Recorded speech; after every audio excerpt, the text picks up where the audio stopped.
அன்பான வாசகர்களுக்கு சித்ராவின் அன்பான வணக்கங்கள். இன்னைக்கு நீங்க கேட்க போறது நீ தீயா இல்லை தென்றலா அத்தியாயம் 32. இந்த கதைய முழுசா கேட்டுட்டு உங்களுடைய கருத்துக்கள் என்ன அப்படிங்கறத கமெண்ட் பாக்ஸ்ல சொல்லுங்க. கதை நிச்சயமா உங்களுக்கு பிடிக்கும், ஆகவே லைக் பட்டனை தட்டிடுங்க. இந்த மாதிரியான கதைகளை தொடர்ந்து கேட்க நம்மளோட சேனல் சப்ஸ்கிரைப் பண்ணி வச்சுக்கோங்க. அத்தியாயம் 33.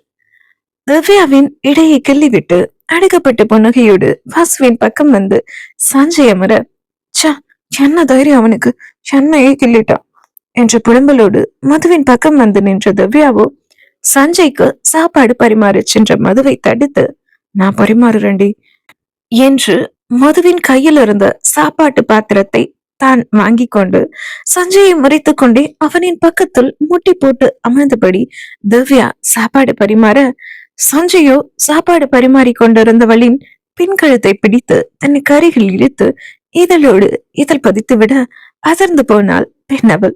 நொடியில் அவள் இதழில் மூத்த தடத்தை பதித்துவிட்டு சஞ்சய் விலகிவிட, பக்கத்தில் எத்தனை பேர் இருக்கும் போதும் என்ன செய்து விட்டான் இவன் என்று சட்டென்று பக்கத்தில் இருந்தவர்களை திவ்யா பார்க்க, அவர்களோ குனிந்த தலை நிமிராமல் சாப்பிட்டு கொண்டிருக்க, திவ்யாவின் பக்கம் வந்த மதுவோ, என்னடி அப்படியே நிக்கிற, சஞ்சய்க்கு சாம்பார் ஊத்து என்று சொல்ல, அப்போ இவளும் பார்க்கல போல என்று நினைத்த திவ்யாவோ, நான் மாட்டேன், நீயே ஊத்து என்று திவ்யா சொல்ல, இப்பதாண்டி நான் சாப்பாடு பரிமாறுறேன்னு போனேன், இப்ப மாட்டேன்ற, சரி நீ போய் சாப்பிட உட்காரு, நான் பரிமாறுறேன் என்று மது சொல்ல, நீ எப்படியும் இன்னும் சாப்பிட்டிருக்க மாட்ட, நீ சாப்பிடும்போது உன் கூட சேர்ந்து சாப்பிடுற என்று திவ்யா சொல்ல, சரிடி என்ற மதுவு சஞ்சய்க்கு சாப்பாடு பரிமாறி கொண்டிருக்க, திவ்யா வரவேற்பறையிலிருந்து முற்றத்தை நோக்கி ஓடினாள்.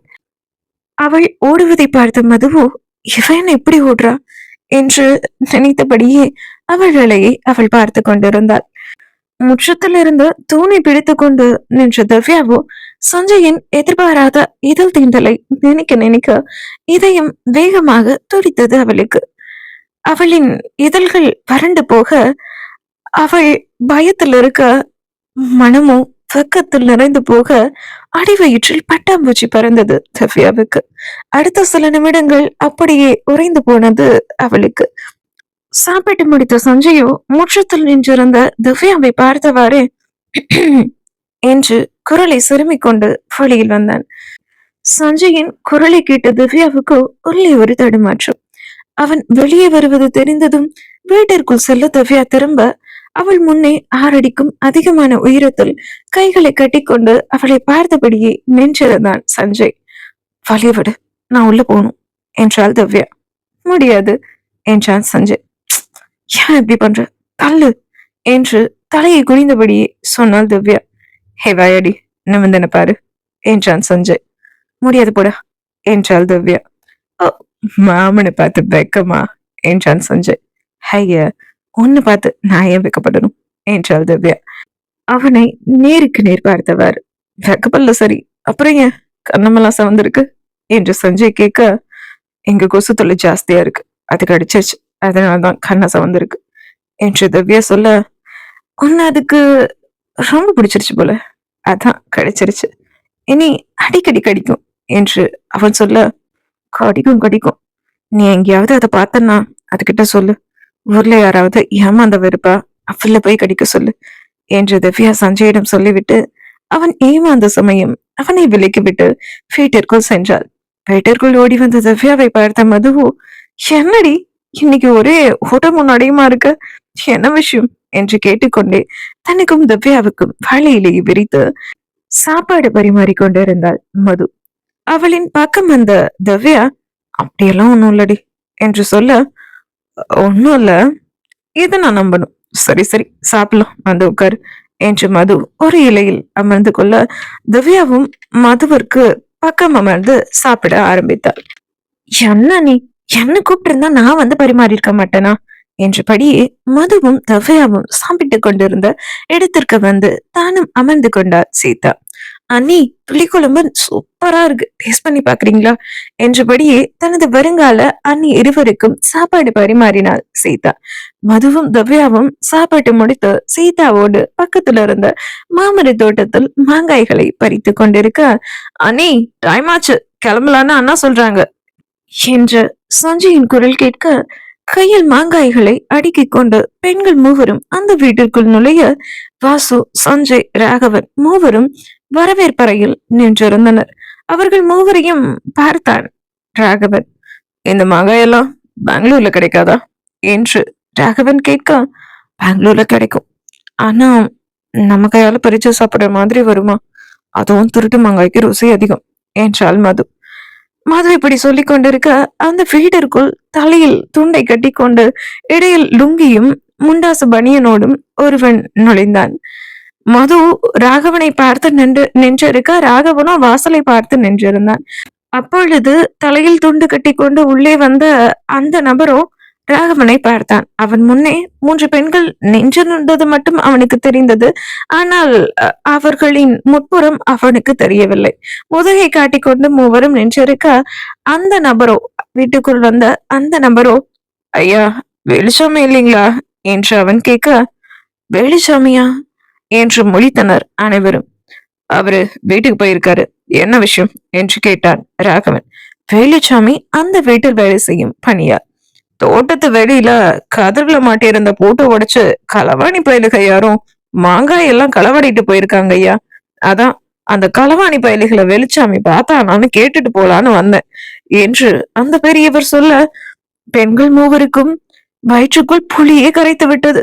ஐயோ, இவரு இப்போ அந்த களவாணி பயலுக நாம தானே சொல்லிட்டா, என்ன பண்றது என்று மது நல்லமாய் சீதாவிடமும் திவ்யாவிடமும் கேட்க, அதெல்லாம் சொல்ல மாட்டார் அண்ணி, அண்ணா ரொம்ப நல்லவர், அமைதியா நல்லுங்க, திரும்பிடாதீங்க என்று சீதா சொல்ல, பதட்டத்தோட பெண்கள் மூவரும் நின்றிருக்க, வெளிச்சாமி வீட்டுக்கு போயிருக்காரு, அவர் வந்தா உங்களை வந்து பார்க்க சொல்றேன் என்ற ராகவனிடம், சரிங்க ஐயா நான் வரேன் என்று சொல்லிவிட்டு அந்த பெரியவர் அங்கிருந்து சென்று விட, அப்பாடா என்றாள் மது.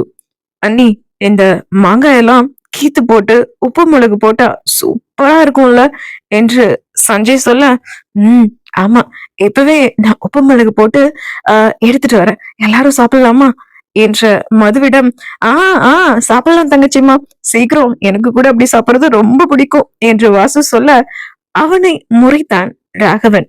மதுவோ சீதாவையும் திவ்யாவையும் அழைத்து சென்று அங்கிருந்த ஆட்டுக்கல்லில் மாங்காய்களை போட்டு உடைத்து, மாங்காய் உடைந்ததும் அதில் உப்பு மிளகாய் தூள் சேர்த்து இன்னும் 2 தட்டு தட்டி வரவேற்புறையில் அமர்ந்திருந்த வாசுவிற்கும் சஞ்சய்க்கும் கொடுத்துவிட்டு ராகவனுக்கும் கொடுக்க போக, தங்கச்சிமா ராகவனுக்கு இதெல்லாம் பிடிக்காது என்றான் வாசு. மாங்காயை கடித்தவாறே அவன் சொல்ல, நான் உன்கிட்ட சொன்னனா, எனக்கு பிடிக்காதுன்னு சொன்னனா என்று சொன்னவாறே தன் முன்னே தட்டில் மாங்காயை நீட்டியபடி நின்றிருந்த மதுவை பார்த்தவாறே மாங்காயை தட்டோடு வாங்கி கொண்டான் ராகவன். அப்ப எனக்கு என்றாள் மது. சட்டென குழந்தையாய் மாறிய அவளை பார்த்து சிரித்த ராகவனோ, மாங்காய் சாப்பிடக்கூடாது, காய்ச்சல் வரும் என்றபடியே தட்டில் இருந்த மாங்காயை எடுத்து ராகவன் சாப்பிட, அவன் சாப்பிடுவதை பார்க்கும் போதே மதுவிற்கு எச்சல் ஊறியது. ஆசையா பறிச்சுட்டு வந்த, இப்படி தட்டோட புடுங்கிட்டாரே என்று தனக்குள் புலம்பிக் கொண்டே ராகவனை விட்டு ஒரு அடி தள்ளி நின்றார் மது. மதுவை அங்கிருந்த அனைவரும் பாவமாய் பார்க்க, ராகவன் மதுவை வம்பிழுத்து கொண்டிருக்க, டேய் மச்சான், என் தங்கச்சி பாவம்டா என்றான் வாசு. ஆமாண்ணா, அண்ணி பாவம் என்று சஞ்சயும் சொல்ல, எழுந்த ராகவனோ மதுவின் பக்கம் சென்று அவள் கையில் மாங்காய்கள் அடங்கிய தட்டை கொடுத்தான். நான் மாங்காய்களை சாப்பிடலாம்ல என்றாள் மது பாவமாக.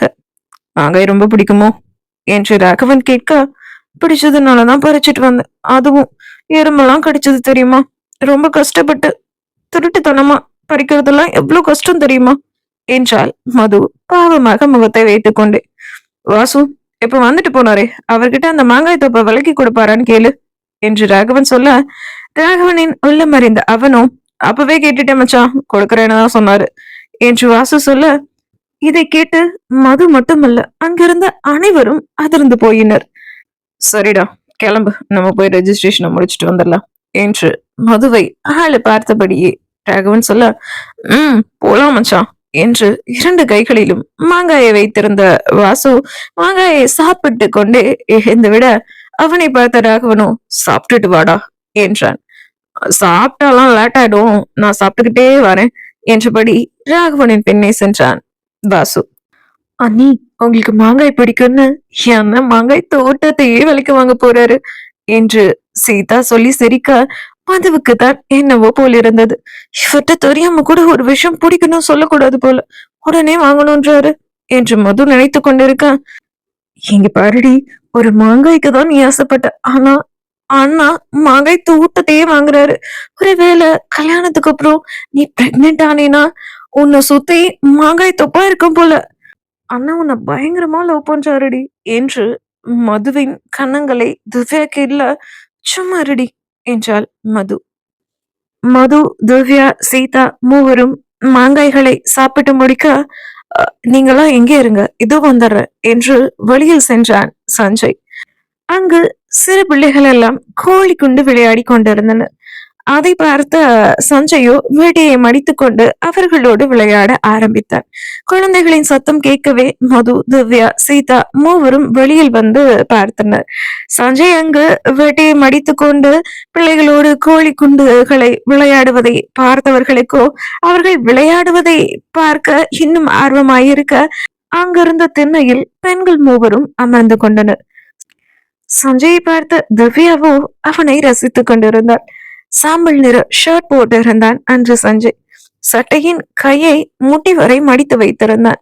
சவரம் செய்யப்பட்ட முகம், சிவந்த இதழ்கள், கூர்மையான மூக்கு, படிக்கட்டு மார்பு, ஆஜானுபாகுவான தேகம் என ஆணைக்கே உரிய அழகின் பேரழகனாக தெரிந்தான் சஞ்சய். அதுவும் அவன் இன்று வேட்டை சட்டை அணிந்திருந்ததால் கூடுதல் அழகாக தெரிந்தான் திவ்யாவின் கண்களுக்கு சஞ்சய். குழந்தைகளோடு விளையாடி கொண்டிருந்த சஞ்சய் யாரோ தன்னை பார்ப்பதாய் தோன்ற சுற்றும் முற்றும் பார்த்தவன் திவ்யாவின் பக்கம் திரும்பினான். திவ்யாவோ சஞ்சய் தன்னை பார்ப்பது கூட தெரியாமல் அவன் அழகில் மயங்கியவளாய் அவனையே பார்த்து கொண்டிருந்தாள். அந்த சமயம் பார்த்து ராகவன் காரின் சத்தம் கேட்க, திண்ணையில் அமர்ந்திருந்த பெண்கள் மூவரும் எழுந்து கொள்ள, அவர்களின் பக்கம் வந்த ராகவனும், ஊருக்கு போறதுக்கு முன்னாடி ஒரு முறை சமாதிக்கு போயிட்டு வந்துடலாம் என்று கூற, இங்க வந்ததுல இருந்து ஏன்னா அங்க போகவே இல்லைன்னு என்றான் சஞ்சய். அதான் இப்ப போறோம் என்று ராகவன் சொல்ல, அனைவரும் அந்த வீட்டின் பின்புறம் இருந்த சமாதிக்கு சென்றனர். சஞ்சயால் சேதப்படுத்தப்பட்ட தூண், அவன் அலறிக்கொண்டே பிடுங்கி போட்ட தோரணங்கள் எல்லாம் சரிப்படுத்தப்பட்டு இருந்தது. அங்கு சென்ற ராகவனோ கைகளை கூப்பி கும்பிட, வாசு, சஞ்சய், மது, திவ்யா என அனைவரும் சமாதியை வணங்கி கொண்டிருந்தனர். அந்த நேரம் பார்த்து புயல் காற்று வீச, அங்கிருந்த தோரணங்கள் எல்லாம் காற்றில் அசைந்தாட, சமாதியில் போடப்பட்டிருந்த பூக்கள் எல்லாம் அடித்த புயல் காற்றில் பறந்து கொண்டிருந்தன. இந்த மாதிரி ஒரு நாள் கூட எனக்கு விவரம் தெரிஞ்சு புயல் காத்து நம்ம ஊர்ல, அதுவும் நம்ம சமாதியில வீசினது இல்லையா? இன்னைக்கு இப்படி ஒரு புயல் காத்து அடிக்குது, என்னன்னே தெரியலையா என்று காற்றில் பறந்து கொண்டிருந்த தன் துண்டை இழுத்து பிடித்தபடியே வேலுச்சாமி சொல்ல, மதுவுக்கோ உள்ளே பயம் தொற்றிக் கொண்டது. இந்த புயலும் காற்றும் ஏதாவது கெட்டது நடக்கிறதுக்கான அறிகுறியா என்ன என்று மது உள்ளுக்குள் அச்சப்பட, டைம் ஆச்சு, வாங்க கிளம்பலாம் என்று ராகவன் சொல்ல, மது, திவ்யா, சீதா, சஞ்சய், வாசு என அனைவரும் ராகவனின் பின்னே சென்றனர். காரும் அங்கிருந்து புறப்பட, ராகவனை தவிர உள்ளுக்குள் அனைவருக்கும் உதறல் எடுத்தது. எதுவும் பேசாமல் அனைவரும் அமைதியாக வர, எப்பா குண்டூசி விழுந்தா கூட காருக்குள்ள சத்தம் கேட்கும் போல, ஏன் இவ்ளோ அமைதியா வரீங்க என்று காரை ஓட்டியபடியே ராகவன் சொல்ல, ஏடா சஞ்சய், கேர்ள்ஸ் தான் பயப்படுறாங்க, மலை மாதிரி வளர்ந்துருக்க, உனக்கு என்னடா பயம் என்றான் வாசு. மாம்ச, கண்ணாடியில நல்லா உங்க முகத்தை பார்த்துட்டு அப்புறம் சொல்லுங்க யாருக்கு பயம்னு என்று சஞ்சய் சொல்ல, அப்படி என்னதான்டா என் முகத்துல நீ பார்த்த என்று முன் சீட்டில் ராகவன் பக்கத்தில் இருந்த வாசுவோ பின்ன இருந்த சஞ்சயை பார்க்க, நெற்றியில் பாட்டையும் வருகின்ற வழியில் கோவிலில் முருகன் படம் போட்ட ஒரு டாலரையும் வாங்கி கழுத்திலும் கையிலும் கட்டியிருந்தான் வாசு. அவனை பார்த்த பெண்களோ சிரித்து விட்டனர். வாசு, மானம் போகுதுடா, முதல்ல அதெல்லாம் கலட்டு, நெத்தில இருக்கிற பட்டைய முதல்ல அழி என்று ராகவன் சொல்ல, போடா போடா, என்ன காத்து அது, மத்தியானம் 1 மணிக்கு இந்த மாதிரி பேய் காத்து பார்த்தா யாருக்குதான் பயம் வராது. நான் கண்டிப்பா கையில இருக்கிற டாலரையும் கழுத்துல இருக்கிற டாலரையும் கலட்டவே மாட்டேன் என்று வாசு சொல்ல, இப்போ நீ அதை கலட்டலன்னா கார்ல இருந்து தள்ளி விட்டு வேண்டாம் என்று ராகவன் பற்களை நெரிக்க, நீ செஞ்சாலும் செய்வடா. நெற்றியில் இருந்த பட்டையை அழித்துவிட்டு தன் கையில் இருந்த கழுத்தில் இருந்த சுவாமி டாலரை எடுத்து பாக்கெட்டுக்குள் போட்டுக்கொண்டார். அந்த சமயம் மதுவிற்கு இருமல் எடுக்க, என்னாச்சு, தண்ணிய குடி மது என்று ராகவன் சொல்ல, அங்கிருந்த பெண்கள் இருவரும் தண்ணி பாட்டிலை தேடினர். ஆனால் இருந்த 4 பாட்டிலும் காலியாய் கிடைக்க, அண்ணா தண்ணி காலினா என்றாள் சீதா. கார்ல ஏறதுக்கு முன்னாடி கார்ல தண்ணி இருக்கா இல்லையான்னு கூட பார்க்க மாட்டீங்களா என்று ராகவன் கேட்க, சாரினா என்றாள் சீதா. இட்ஸ் ஓகே, நான் போய் தண்ணி வாங்கிட்டு வரேன் என்று காரை விட்டு ராகவன் இறங்க செல்ல, அண்ணா நானே போய் வாங்கிட்டு வரேன், நீங்க உட்காருங்க என்று சஞ்சய் சொல்ல, இட்ஸ் ஓகே, நானே போறேன் என்று ராகவன் காரிலிருந்து இறங்கி சுற்றும் முற்றும் பார்க்க, ராகவன் நின்றிருந்த சாலையின் எதிர்புறம் ஒரு சிறிய கடை ஒன்று இருந்தது. அந்த கடையை நோக்கி ராகவன் சென்றான். சாலையை கடந்து வாசுவும் சஞ்சயும் காரிலிருந்து இறங்கினர். அவர்கள் இருவரும் சாலையை கடந்து அந்த புறம் செல்லும் ராகவனையை பார்த்து கொண்டு நிற்க, பாட்டிலில் தண்ணியை வாங்கியவன் ரோடை கிராஸ் செய்ய ஒரு பெரிய லாரி ஒன்று ராகவன் மீது மோதியது. லாரி மோதிய வேகத்தில் ராகவன் அவனுடைய காரின் கண்ணாடியின் மேல் வந்து தொப்பென விழுந்தான். இதை பார்த்த வாசுவிற்கும் சஞ்சய்க்கும் என்ன செய்வதென்றே புரியவில்லை. ராகவா என்று கத்திவிட்டான் வாசு. அண்ணா என்று கத்திவிட்டான் சஞ்சய். அவன் விழுந்த வேகத்தில் கார் கண்ணாடி நொறுங்க, ராகவனுக்கோ தலையில் பலமாய் அடிபட்டு ரத்தம் வழிந்தது. கண்ணாடியின் மேல் ரத்த வெள்ளத்தில் விழுந்த ராகவனை பார்த்த மதுவோ மயங்கி சரிந்தாள். என்ன நடக்க போகிறது, இனி நீ தீயா இல்லை தெஞ்சலா இந்த கதையில் என்பதை அடுத்த அத்தியாயத்தில் பார்ப்போம். நன்றி. வணக்கம் மகளே. நீ தீயா இல்லை தெஞ்சலா அத்தியாயம் 34. நீ தீயா இல்லை தெஞ்சலா நான் எழுதும் ஒரு கற்பனை காதல் கதை. எந்த கதை பிடிச்சிருந்தது அப்படின்னா மறக்காம சேனலை சப்ஸ்கிரைப் பண்ணி வச்சுக்கோங்க, லைக் போடுங்க, அண்ட் கதை எப்படி இருந்தது அப்படிங்கறத கமெண்ட்ல சொல்லுங்க. கதைகளை போகுமா? நீ தீயா இல்லை தெஞ்சலா அத்தியாயம் 34.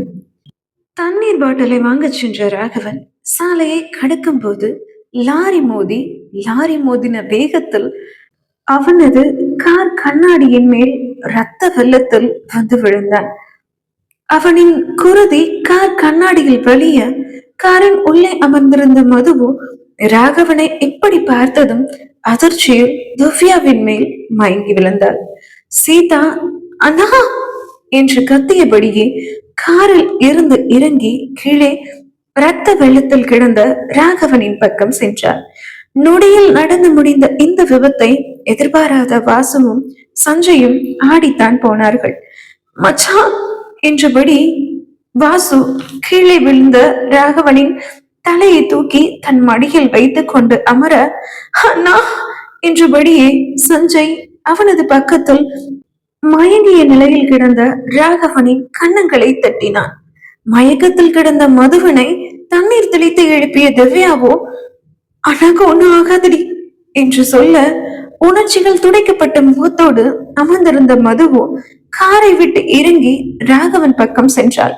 திவ்யாவும் காரை விட்டு இறங்கி சென்று ராகவன் பக்கத்துல இருந்த சஞ்சயின் பக்கம் நிற்க, டே ராகவன் தலையில அடிபட்டு ரத்தம் நிக்க மாட்டேங்குதுடா, சீக்கிரம் ஆம்புலன்ஸ்க்கு போன் பண்ணு, சஞ்சய் போன் பண்ணடா சீக்கிரம் என்று வாசு பதற, இது பண்றேன் மாமா என்று சஞ்சய் திவ்யாவின் துப்பட்டாவை பிடுங்கி ராகவன் தலையில் இருக்க கட்டினான், ரத்தம் வராதபடிக்கு. இருந்தாலும் அந்த துப்பட்டாவை மீறி ராகவனின் ரத்தம் பொழிந்து கொண்டிருந்தது. மச்சான், உன்னை இப்படி என்னால பார்க்க முடியலடா, கண்ணை திறந்து பாருடா என்று வாசு கத்தியல. என் அண்ணாக்கு ஒண்ணு ஆகாது, ஆனா ஆனா எழுந்துருங்க ப்ளீஸ், என்ன பாருங்க என்று சீதால ராகவனின் பக்கம் வந்த மதுவோ அவன் பக்கத்தில் மண்டியிட்டு அமர்ந்தாள். இதெல்லாம் போய் தானே, உங்களுக்கு ஒன்னும் ஆகல தானே? ராகவன், கண்ணை முழிச்சு பாருங்க ப்ளீஸ், முழிச்சு பாருங்கன்னு சொல்றல்ல என்று அவனது சட்டையை பிடித்து உடைந்து அழுதாள் மது. அண்ணே அழுதிங்க, அண்ணனுக்கு ஒன்னும் ஆகாது என்று எழுந்த சீதாவோ, சஞ்சயனா ஆம்புலன்ஸ் என்னாச்சு, வந்துடும்ல என்று சீதா கேட்க, சொல்லிட்டேன் வந்துடும் என்றான் சஞ்சய். சஞ்சய், ஆம்புலன்ஸ்க்கு வெயிட் பண்ணாம கார்லயே ராகவனை அழைச்சிட்டு போயிடலாம்ல என்று வாசு சொல்ல, எனக்கும் அதான் சரிப்படுது, இருங்க நான் காரை எடுக்கிறேன் என்று காருக்குள் ஏறின சஞ்சயோ காரை ஸ்டார்ட் செய்தான். ஆனால் அந்த நேரம் பார்த்து கார் ஸ்டார்ட் ஆகவில்லை. ஷிட் என்று ஸ்டீரிங்கின் மேல் அழுத்த குத்தின சஞ்சய், மாம்ஸ் கார் ஸ்டார்ட் ஆக மாட்டேங்குது என்றான் பதட்டத்தோடு. ஷோ, இந்த நேரம் பார்த்து இந்த கார் வேற இப்படி பண்ணுதே, டே ராகவனுக்கு விடாம ரத்தம் போயிட்டே இருக்குதா என்று சஞ்சய் சொல்ல, அந்த பக்கம் வந்த வழிபோக்கன் ஒருவனும், தம்பி ஆம்புலன்ஸ்க்காக காத்திருக்காம சீக்கிரமா வேற ஏதாவது வண்டியை பிடிச்சு மருத்துவமனைக்கு இவரை அழைச்சிட்டு போங்க, குண்டும் குழியுமா இந்த சாலையில ஆம்புலன்ஸ் வரவே 2 மணி நேரம் ஆகும் என்று அந்த வழிபோக்கன் சொல்ல, சீதாவும் அந்த வழியாக தூரத்தில் வந்து கொண்டிருந்த காரை பார்த்தவள் சாலையின் குறுக்கே சென்று நின்றார். அவள் நின்றிருப்பது தெரிந்தும் வேகம் குறையாமல் அவளின் பக்கத்தில் வந்ததும் புழுதி பறக்க அந்த கார் நின்றது.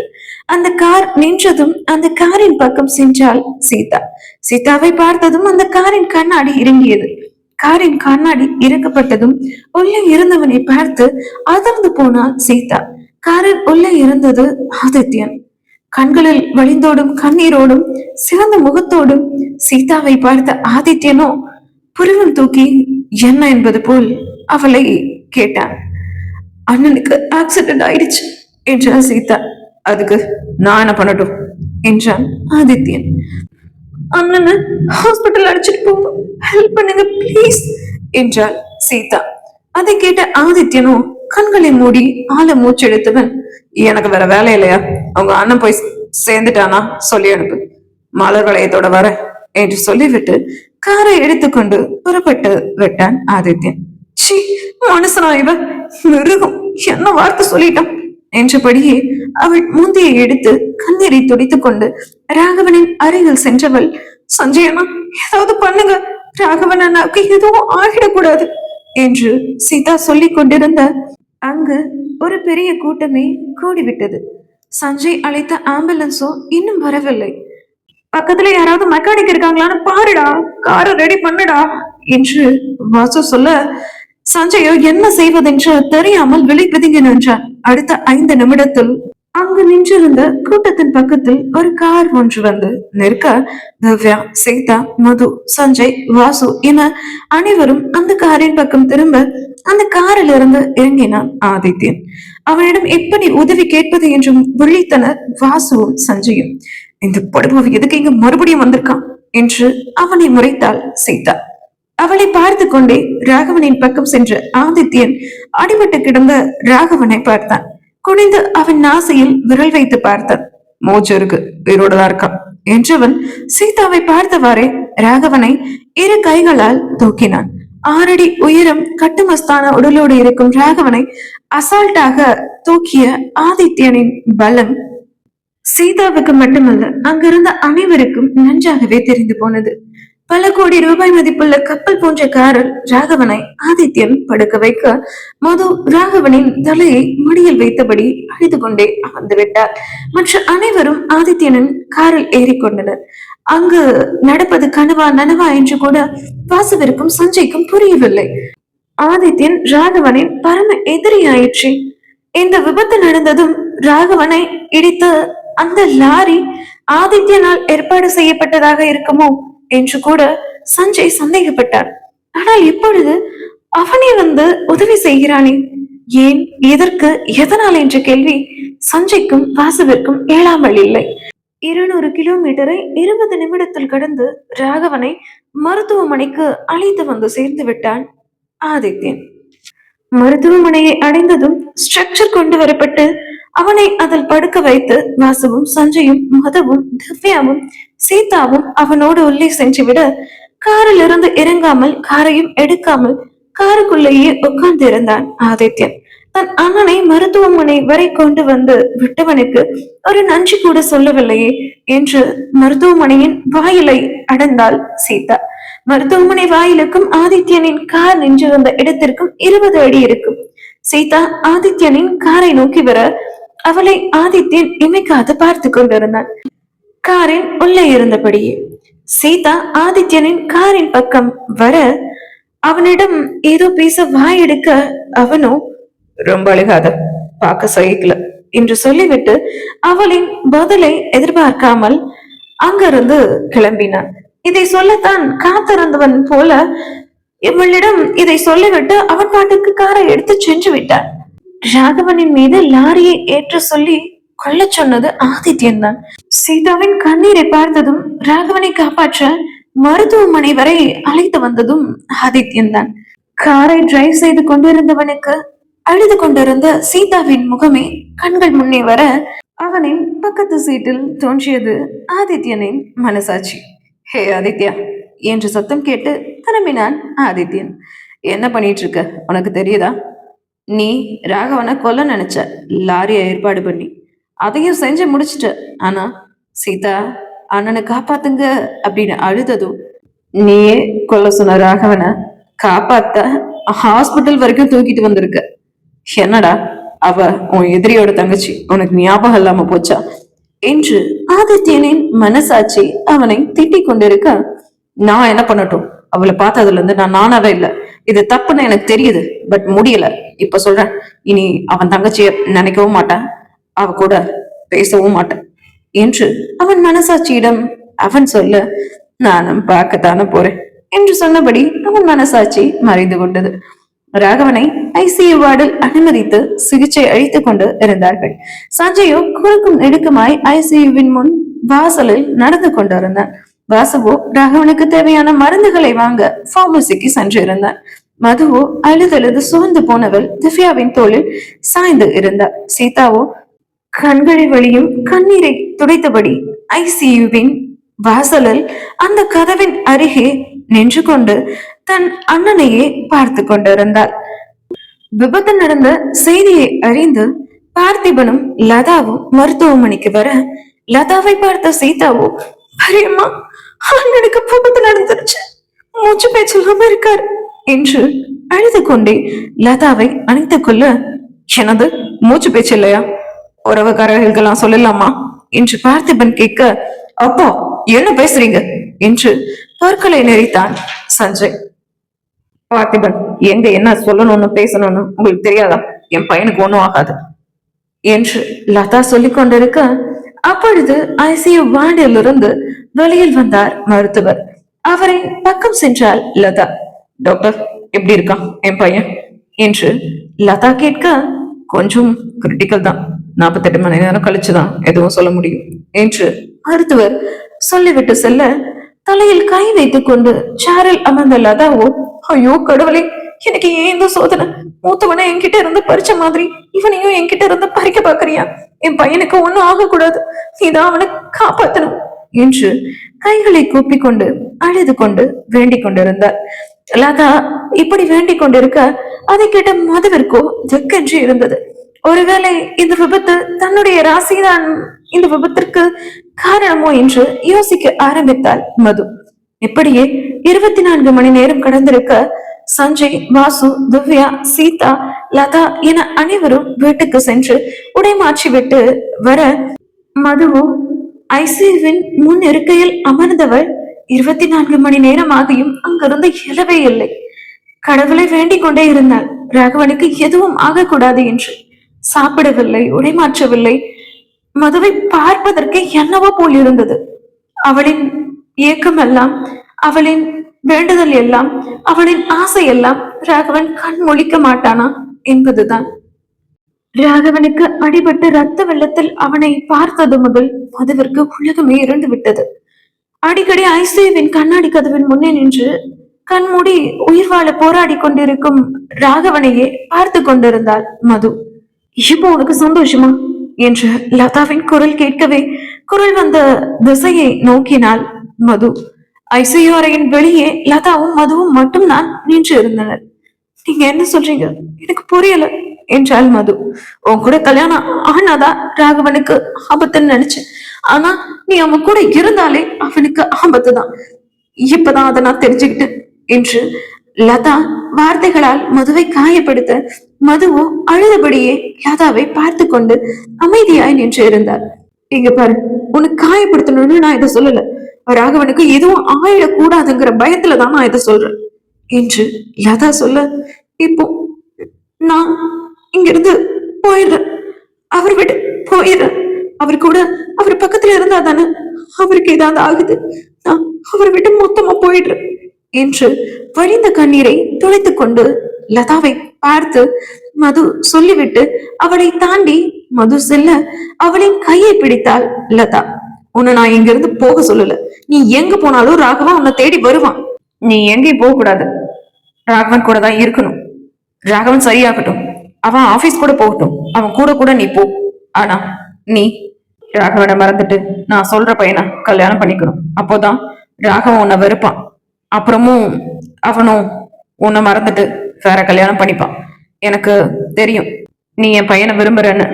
இருந்தாலும் ராகவன் உயிர் முக்கியம்னு நீ நினைச்சன்னா ராகவனை மறந்துட்டு இன்னொரு கல்யாணம் நீ பண்ணிதான் ஆகணும் என்று லதா சொல்ல, இதை கேட்ட மதுவு, இதுக்கு நீங்க என்ன செத்து போடின்னு சொல்லியிருக்கலாம், சந்தோஷமா செத்து இருப்பேன் என்று மது சொல்ல, மூட்டாள் மாதிரி பேசாத.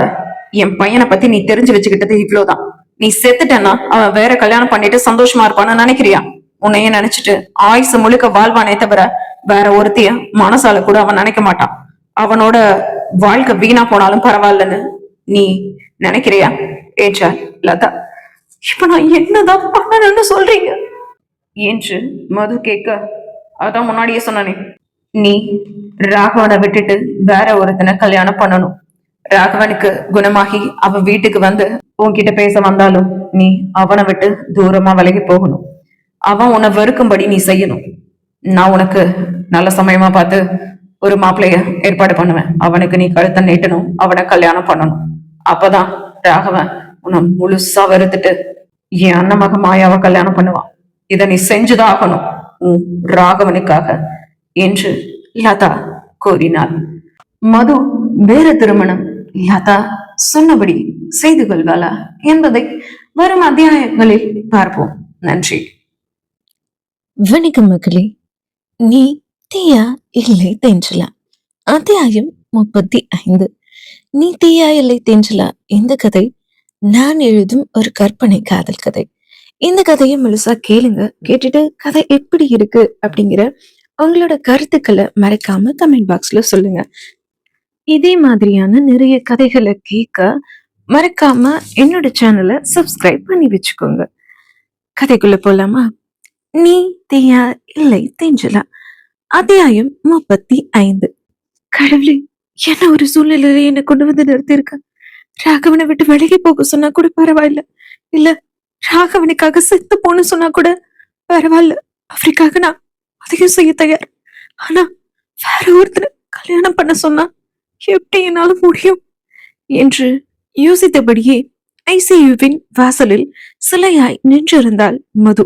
நான் கேட்டுட்டே இருக்கேன், பதில் சொல்லாம அமைதியா இருந்தா எப்படி என்று லதா கேட்க, என்னால வேற ஒருத்தர் கல்யாணம் எல்லாம் பண்ண முடியாதுங்க என்று மது சொல்ல, அப்போ ராகவனோட உயிர் உனக்கு முக்கியம் இல்ல அப்படிதானே?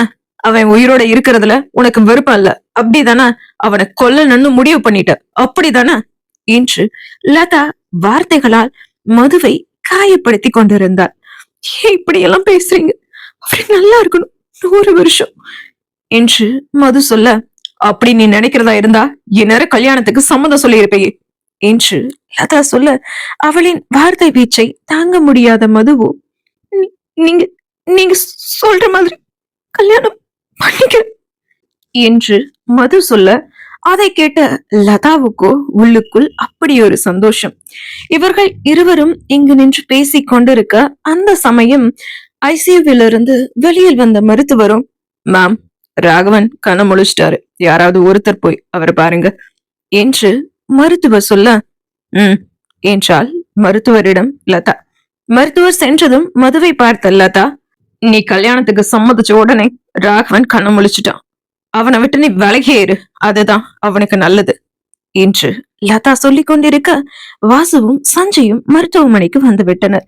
மதுவை விபச்சார விடுதிக்கு லதா அனுப்பியது சஞ்சய்க்கு தெரிந்ததிலிருந்து லதாவுடன் சஞ்சய் பேசுவதை நிறுத்திவிட்டான்.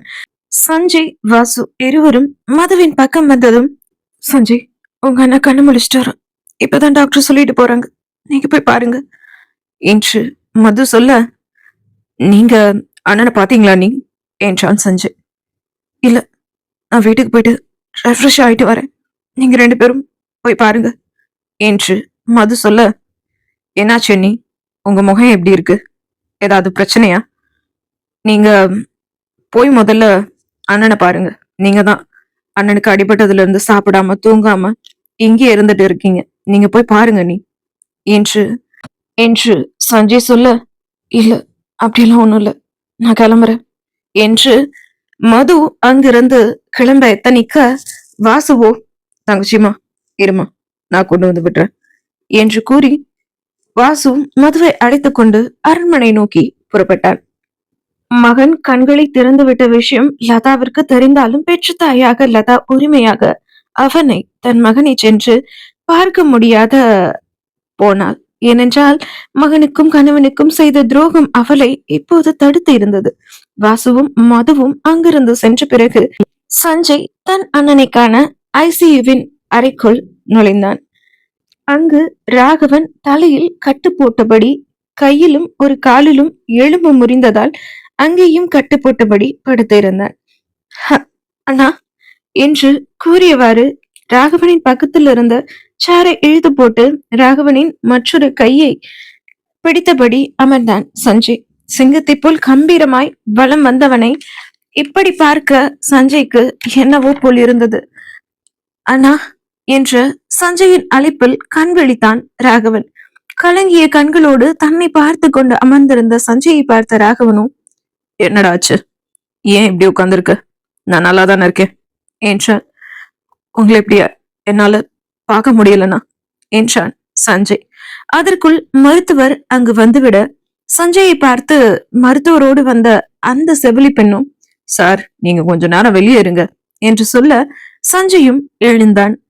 எழுந்த சஞ்சயின் கரம் பிடித்தான் ராகவன். அண்ணா என்றான் சஞ்சய். மது எங்க என்றான் ராகவன்.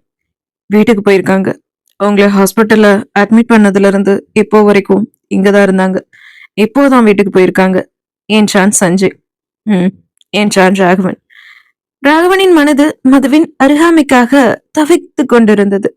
சார், பிளீஸ் வெளியே வெயிட் பண்ணுங்க என்று அந்த செவிலிய பெண் சஞ்சயிடம் மறுபடியும் சொல்ல சஞ்சய் அந்த அறையை விட்டு வெளியே சென்றான். வாசுவோடு காரில் அரண்மனைக்கு சென்று கொண்டிருந்த மதுவோ ராகவனை பார்க்க வேண்டும் என்று துடித்துக் கொண்டிருந்த மனதை அடக்க முடியாமல் போராடி கொண்டிருந்தாள். அந்த போராட்டத்தின் விளைவாய் நிற்காமல் வழிந்து கொண்டிருந்தது பேதையின் கண்களிலிருந்து கண்ணீர்.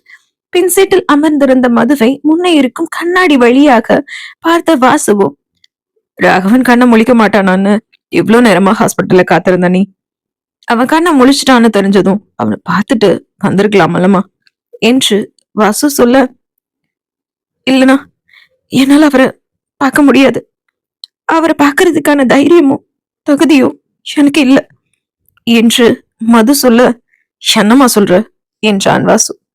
என்கிட்ட எதுவும் கேட்காதீங்கண்ணா, பிளீஸ், அவரை பத்திரமா பாத்துக்கோங்க, அவரு சீக்கிரமா சரியாகணும், அவரு நல்லாக்கி வரணும், அவரு நல்லா இருக்கணும் என்று மது சொல்ல, மது, நீ சொல்றது எதுவும் எனக்கு புரியல, ஆனா ஒண்ணு மட்டும் நல்லா தெரியும், ராகவன் கண்ணு முழிச்சா அவன் முதல்ல உன்னைத்தான் தேடுவான் என்று வாசு சொல்ல அரண்மனையும் அதற்குள் வந்துவிட்டது. வழிந்த கண்ணீரை துடைத்துக் கொண்டே காரை விட்டு இறங்கி அரண்மனைக்குள் சென்று விட்டாள் மது. அவள் செல்வதை பார்த்த வாசு, நேத்து வரைக்கும் நல்லா தானே இருந்தா இந்த பொண்ணு, இன்னைக்கு என்னாச்சு, என்னென்னவோ பேசுறா என்று எண்ணிக்கொண்டிருந்தான். அதற்குள் அவன் போன் அலற போனை எடுத்து பார்த்தான் வாசு. ருத்ரமூர்த்தி அழைத்திருக்க அட்டன் செய்து காதல் வைத்தான் கைபேசியை. எங்கப்பா இருக்க என்றார் ருத்ரமூர்த்தி. அரண்மனையில தான் இருக்கேன் அங்கிள் என்றான் வாசு. ராகவன் எப்படி இருக்கான் என்றார் ருத்ரமூர்த்தி. அங்கிள் உங்களுக்கு எப்படி தெரியும் என்றான் வாசு. உங்க அப்பா தான் சொன்னான். ஏர்போர்ட்டுக்கு வந்துடு, நான் என் பையனை பார்க்கணும் என்றார் ருத்ரமூர்த்தி. சரிங்க அங்கிள், வந்துடுறேன் என்று வாசு காரை ஏர்போர்ட்டை நோக்கி அழைத்தினான். அடுத்த அரை மணி நேரத்தில் வாசுவின் கார் ஏர்போர்ட்டை அடைந்திருந்தது. வாசுவின் கார் நிறுத்தியிருந்த இடத்திற்கு பக்கத்தில் வாசுவின் தந்தையான டாக்டர் வேதாச்சலத்தின் காரும் நின்றிருந்தது. அந்த காரை பார்த்த வாசுவோ, இந்த டாடி சும்மாவே இருக்க மாட்டாரு போல, இங்க நடக்கிறதையெல்லாம் ருத்ரமூர்த்தி அங்கிளுக்கு அப்டேட் பண்றதுதான் இவரோட வேலை போல. ருத்ரமூர்த்தி அங்கிளை பார்த்தா ராகவன் என்ன சொல்வானோ என்று புலம்பியபடியே ஏர்போர்ட்டுக்குள் நுழைந்தான் வாசு. அங்கு ருத்ரமூர்த்தியும் வேதாச்சலமும் நின்று பேசிக் கொண்டிருக்க அவர்களின் பக்கத்தில் சென்றான் வாசு. ருத்ரமூர்த்தியை பார்த்ததும் அவரின் காலை தொட்டு வணங்கி எழுந்த வாசு, எப்படி இருக்கீங்க அங்கிள் என்று கேட்டான். நல்லா இருக்கேன்பா என்று சொன்ன ருத்ரமூர்த்தி வேதாச்சலத்தை பார்த்து, 10 வருஷமாச்சு வேதா அவன் பையனை பார்த்து, ரொம்ப பெரிய ஆளா வளர்ந்துட்டான் என்றார். ஆமா ருத்ரா, பசங்க எல்லாம் வளர்ந்துட்டாங்க, ஆனா பெத்தவங்களதான் புரிஞ்சுக்கிற பக்குவம் இன்னும் அவங்களுக்கு வரல என்று வேதாச்சலம் சொல்ல, விடு வேதா, போக போக புரிஞ்சுப்பாங்க என்று ருத்ரமூர்த்தியிடம், அங்கிள் டைம் ஆச்சு கிளம்பலாமா என்றான் வாசு. பாத்தியா ருத்ரா, பேசினது போதும் கிளம்புங்க அப்படின்னு சொல்லாம சொல்றான் என் பையன் என்ற வேதாச்சலத்திடம்.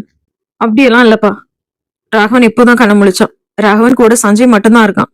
நான் இன்னும் அவனை பார்க்கல, சோ அதான் கிளம்பலாமான்னு சொன்னேன் என்று வாசு சொல்ல, சஞ்சய் மட்டுமா இருக்கான் என்றார் ருத்ரமூர்த்தி. அது அது வந்து லதா ஆண்டியும் இருக்காங்க என்று தாங்கியபடியே வாசு சொல்ல, ருத்ரா நீ இப்ப அங்க போக வேண்டாம், என்னோட இப்போ என் வீட்டுக்கு வா, அப்புறமா ராகவனை பார்க்கலாம் என்று வேதாச்சலத்திடம். ஒருத்தைய பார்க்க கூடாதுன்னு 15 வருஷமா என் பையனை பிரிஞ்சு இருந்துட்டேன். அந்த தப்ப இனியும் நான் பண்ண மாட்டேன். இப்போ யார் அவன் பக்கத்துல இருந்தாலும் இல்லாட்டியும் நான் அவன் கிட்ட இருக்கணும் வேதா. நான் ராகவனை பார்க்க வாசு கூட போறேன்டா என்று ருத்ரமூர்த்தி சொல்ல, தன் நண்பனின் கலங்கிய கண்களை பார்த்ததும் ருத்ரமூர்த்தியை அணைத்து விழுவித்தார் வேதாச்சலம். வாசுவும் ருத்ரமூர்த்தியும் மருத்துவமனை நோக்கி செல்ல வேதாச்சலம் தன்னுடைய கிளினிக்கிற்கு கிளம்பிவிட்டார். காரை ஓட்டியவாறே தனக்கு பக்கத்தில் இருந்த ராகவனின் தந்தையிடம், அங்கிள் ரொம்ப தேங்க்ஸ், என் நண்பனை பாத்துக்கணும்னு நீங்க இந்தியா வந்ததுக்கு என்று வாசு சொல்ல, இதழூரும் சிறு புன்னகையை உதிர்த்தார் ருத்ரமூர்த்தி. அடுத்த 10 நிமிடத்தில் மருத்துவமனையும் வந்தது. காரில் இருந்து இறங்கினார் ருத்ரமூர்த்தி. அங்கிள் காரை பார்க் பண்ணிட்டு வந்துடுறேன் என்று சொல்லிவிட்டு காரை பார்க்கிங் செய்த வாசுவும் ருத்ரமூர்த்தியோடு மருத்துவமனைக்குள் நுழைந்து ஐசியுவை நோக்கி சென்றான். ஐசியு இருக்கும் 3வது தளத்தில் ருத்ரமூர்த்தி நுழைந்ததும் அவர் பார்த்தது ஐசியுவின் முன் நாற்காலியில் அமர்ந்திருந்த லதாவைத்தான். 15 வருடத்திற்கு முன் ருத்ரமூர்த்தி லதாவை எப்படி பார்த்தாரோ அப்படியே இருந்தாள் லதா. 5.5 அடி உயரம், பூசினது போன்ற உடல்வாகு, எப்பொழுதும் அவளுக்கு பிடிக்கும் என்று கட்டும் மைசூர் சில்க் சேலை, 2-3 தங்க செயின், அவள் கையில் மறவாமல் இடம் பிடிக்கும் 3 தங்க வளையல்கள், சிவப்பு போட்டு அதற்கு மேல் சந்தனம், மாங்காய் தோடு என அப்படியே இந்த 15 வருடத்தில் மாறாமல் இருந்தாள் லதா.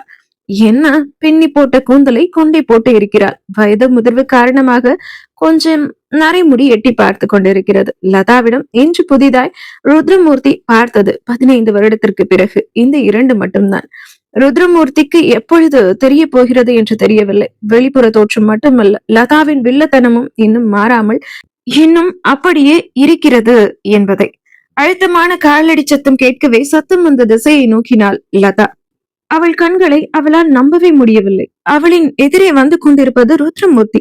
65 வயதிலும் கம்பீரமாக நிமிர்ந்த நடையோடு, கூர்மையான பார்வையோடு, கொஞ்சம் நரைத்த முடியோடு, வெள்ளை ஷர்ட், கருப்பு பேண்ட் போட்டுக்கொண்டு, சட்டையை டக்கன் செய்தபடி, உயர்தரமான ஷூக்களை அணிந்து கொண்டு, கண்ணில் கூலிங் கிளாஸோடு வாசுவோடு வந்து கொண்டிருந்தார் ருத்ரமூர்த்தி. ராகவனுக்கு 65 வயது, ஆனால் ருத்ரமூர்த்தியை போல்தான் இருப்பான். தன்னை பார்த்தும் பார்க்காதது போல் தன்னை கடந்து ஐசியுவின் உள்ளே சென்ற ருத்ரமூர்த்தியின் கையை பார்த்ததும் அதிர்ந்து போனாள் லதா.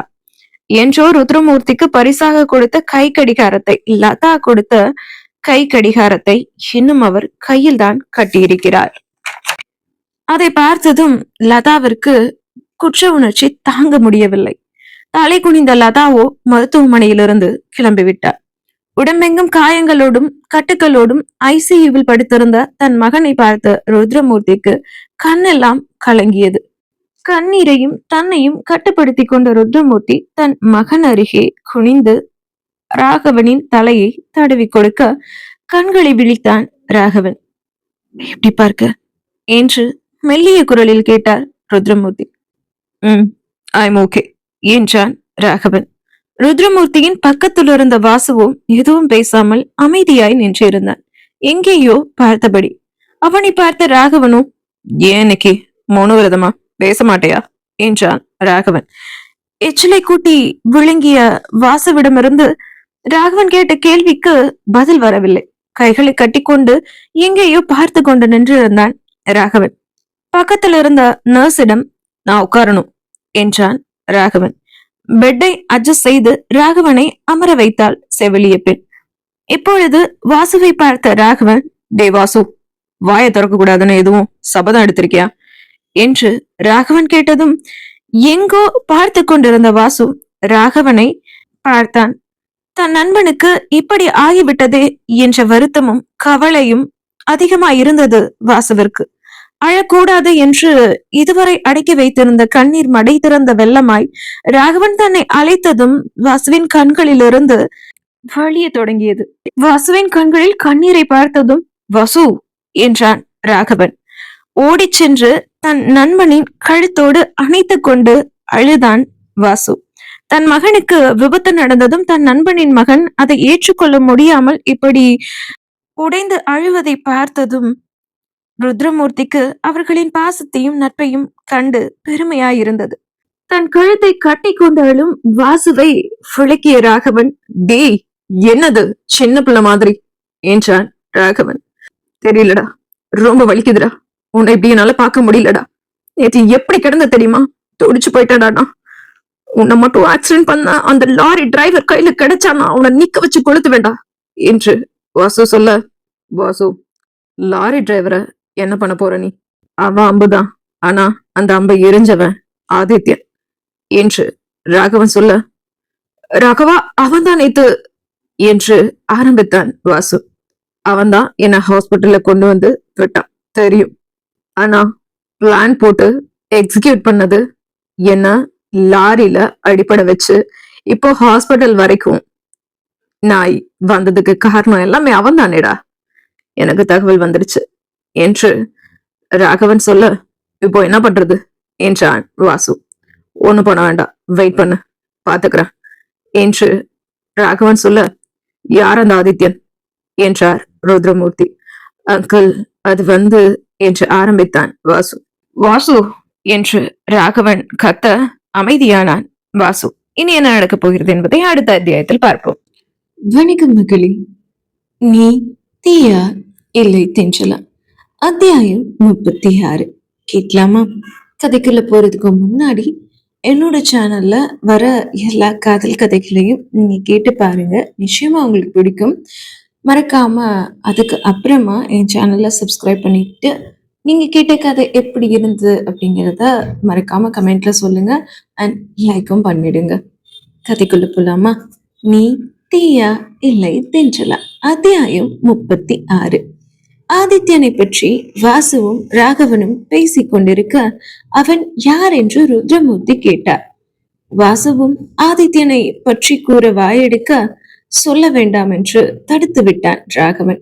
இவர்கள் பேசிக் கொண்டிருந்த சமயம் சஞ்சய் அந்த அறைக்குள் நுழைய அங்கு நின்றிருந்த ருத்ரமூர்த்தியை பார்த்த சஞ்சயும், பெரியப்பா எப்படி இருக்கீங்க, உங்களை பார்த்து எத்தனை வருஷம் ஆச்சு என்றபடியே ருத்ரமூர்த்தியின் பக்கம் வந்தான் சஞ்சய். நல்லா இருக்கேன்பா, நீ எப்படி இருக்க என்று ருத்ரமூர்த்தி கேட்க, நல்லா இருக்கேன் பெரியப்பா, இவ்வளவு நாளா எங்களெல்லாம் மறந்துட்டீங்கல்ல என்று சஞ்சய் சொல்ல, அவனின் தோள்களை இரு கைகளால் பிடித்து கொண்டு ருத்ரமூர்த்தியோ, அப்படியெல்லாம் இல்லப்பா, உங்களை எப்படி நான் மறப்பேன் என்றபடியே தன் தம்பியின் மகனை அணைத்துக் கொண்டார் ருத்ரமூர்த்தி. அந்த சமயம் மருத்துவர் அந்த அறைக்குள் நுழைய, ஐசியூல இத்தனை பேர் இருக்கக்கூடாது சார் என்றார் மருத்துவர் அங்கிருந்த அனைவரையும் பார்த்து. ராகவனை பரிசோதித்தார் மருத்துவர். ராகவனை பரிசோதித்து டாக்டர் முடித்ததும், டாக்டர், என் பையனுக்கு சீக்கிரம் சரியாகணும், அவன் ஹெல்த் இப்ப எப்படி இருக்கு என்று ருத்ரமூர்த்தி கேட்க, நீங்க நீங்க அவருக்கு என்ன வேணும் என்றார் மருத்துவர். அவன் என்னோட பையன்தான், நான் அவனோட அப்பா, ருத்ரமூர்த்தி ஐபிஎஸ் என்று ருத்ரமூர்த்தி சொல்ல, சார் நீங்களா? 25 வருஷத்துக்கு முன்னாடி உங்களை பத்தி நான் நிறைய நியூஸ கேட்டிருக்கேன், நான் பார்த்திருக்கேன். பட் இப்போதான் உங்களை நேர்ல பாக்குறேன். ஹவ் ஆர் யூ சார் என்றார் மருத்துவர். I am fine. Raghavan health condition பத்தி சொல்லவே இல்லையே என்று ருத்ரமூர்த்தி கேட்க, அவரோட கால் ஃப்ராக்சர் ஆகியிருக்கு, கையிலையும் தான். ஸோ ஆப்ரேஷன் பண்ணி பிளேட் வச்சிருக்கோம்.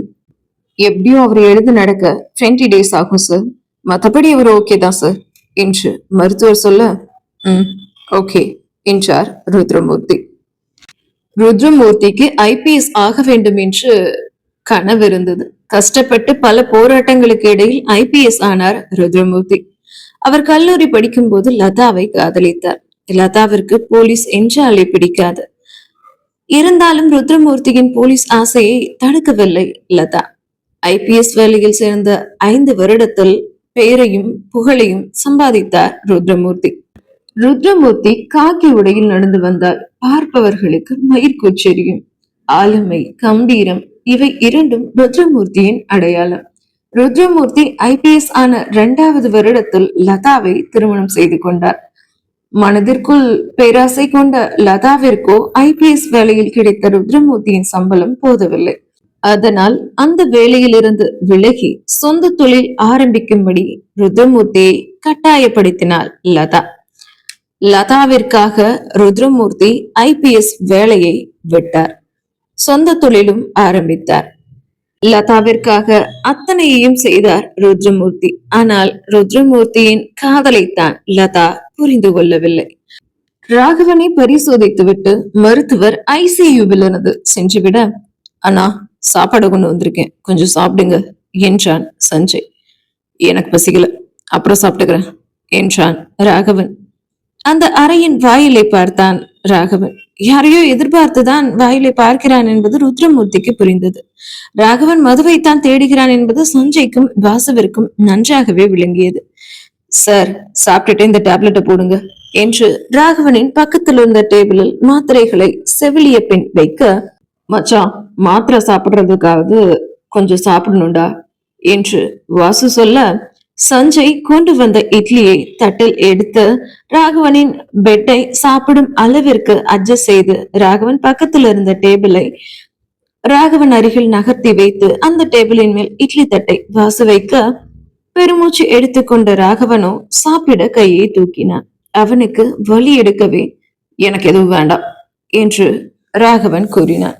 பக்கத்தில் நின்றிருந்த ருத்ரமூர்த்தியோ இட்லியை பிட்டு ராகவனின் இதழருகே கொண்டு செல்ல, இத்தனை நாள் எங்கப்பா போயிருந்தீங்க என்றபடி ருத்ரமூர்த்தியை பார்த்தான் ராகவன். சாப்பிடுப்பா என்று ருத்ரமூர்த்தி மெல்லிய குரலில் சொல்ல, இதழ்களை பிரித்து இட்லியை வாங்கினான் ராகவன். மதுவோ அவளின் அறையில் பாத்ரூமின் கீழ் நின்று கொண்டு அழுது கொண்டிருந்தாள். தண்ணீரோடு அவளது கண்ணீரும் சேர்ந்து கரைந்து கொண்டு இருந்தது. 20 நிமிடமாக நீருக்கடியிலேயே நின்றவள் யாரோ கதவை தட்டும் சத்தம் கேட்கவே அவசரமாக உடைகளை மாற்றிக்கொண்டு தன் அறையின் கதவை திறந்தாள் மது.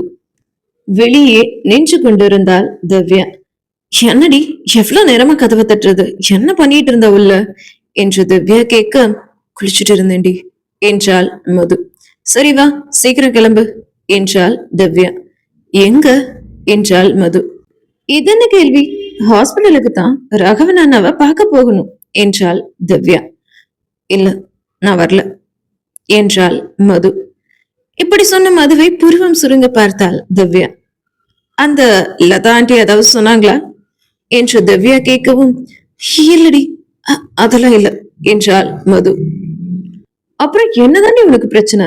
நேத்து மதியத்துல இருந்து இன்னைக்கு ஈவினிங் வரைக்கும் ஐசியூ வாசல்ல கிடையா கிடந்த, ராகவன் அண்ணா கண்ணை முழிச்சிட்டாருன்னு தெரிஞ்சதும் அவரை பார்க்காம கூட வந்திருக்க என்று திவ்யா கேட்க, இல்ல அது எனக்கு தலைவலி அதான் என்ற மதுவிடம், இங்க பாரு 10 மினிட்ஸ் உனக்கு டைம், கிளம்ப முதல்ல ஹாஸ்பிட்டல் போவோம் என்று திவ்யாவிடம், நான் கோவிலுக்கு போகணும், நீ முன்னாடி போடி, நான் அப்புறமா ஹாஸ்பிட்டல் வரேன் என்றாள் மது.